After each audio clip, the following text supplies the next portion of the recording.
Solicito, então, às vereadoras e vereadores que, a partir de agora, registrem os seus votos.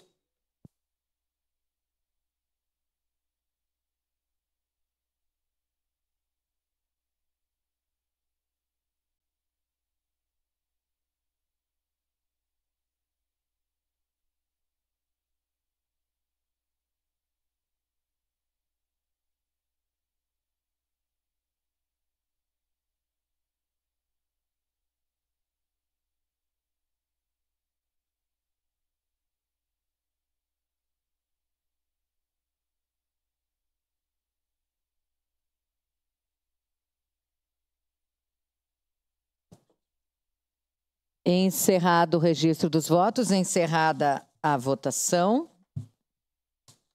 O projeto de lei número 22/2024 foi aprovado por unanimidade das vereadoras e vereadores, ausência da vereadora Gladys Frisso, da vereadora Rose Frigeri, em representação, vereador Lucas Carenhato.